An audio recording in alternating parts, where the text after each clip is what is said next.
What's up, ladies and gentlemen? This is Kensei Sensei, and in today's lesson, we're going to be talking about how to say if in Japanese.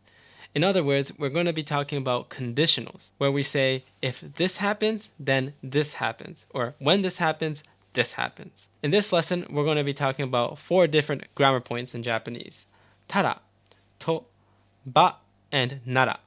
Let's get right in. So with the first grammar point, tara. Tara is used basically whenever we're trying to say if in Japanese, and it focuses on the result of the condition.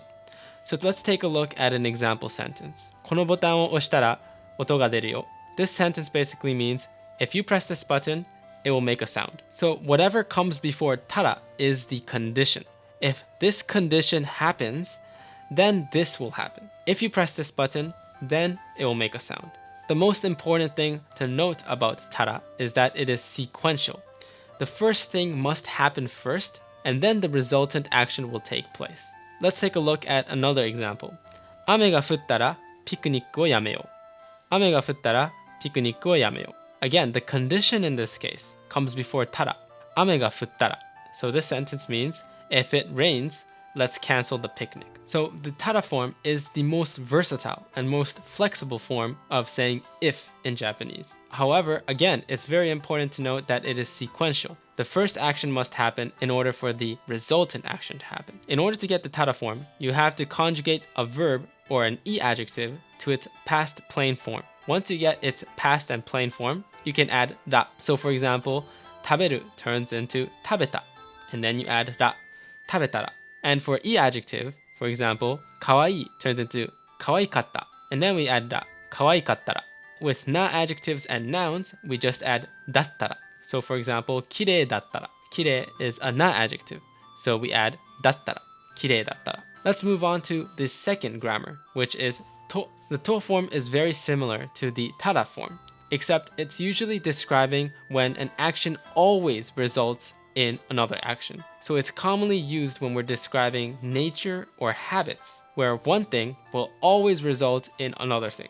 So an example sentence would be 秋になると葉が赤くなる. This sentence means when it becomes autumn, the leaves turn red. And as you can see, this is a habitual thing. It happens all the time. If it becomes autumn, the leaves will turn red. This result always happens. That's why we use the sentence particle to. Let's take a look at another example. お金を使いすぎると困るよ. Again, we're talking about a habit or something that will always happen. If you spend too much money, you'll be in trouble. Now let's move on to nara. The nara form basically translates to if that's the case. So when you're having a Japanese conversation, when something is mentioned, you can counter that by saying, if that's the case, then something, something, something. So as a result, the nara form is usually used when we're responding to somebody or when we're making a suggestion towards what was said by another person. Let's take a look at an example. 暇なら一緒に買い物行こう. In this sentence, the condition is 暇. If you're free, then let's go shopping. Let's take a look at another example. 日本に行くなら京都に行ってね. In this sentence, the condition is 日本に行くなら. 日本に行く is to go to Japan. So if we directly translate this, if it's the case that you are going to Japan, then you should visit Kyoto. But the appropriate translation is, if you're going to Japan, be sure to check out Kyoto. Lastly, let's talk about the ba form. The ba conditional focuses on the condition itself rather than the result. So whatever comes before ba is what's emphasized. So in other words, we are emphasizing the cause that leads to another action. Let's take a look at an example. 頑張れば何でもできるよ. 頑張れば何でもできるよ. 頑張る is to try hard. So if we say 頑張れば, it turns into if you try hard. And 何でもできるよ is you can do anything.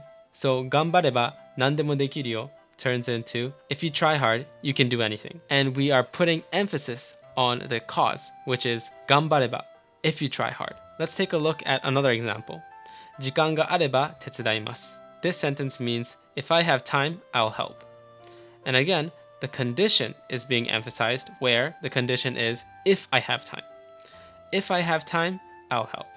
時間があれば手伝う. Now, as you can see in the Japanese language, there are so many different conditionals. You may be wondering, when should I use ba or when should I use tara?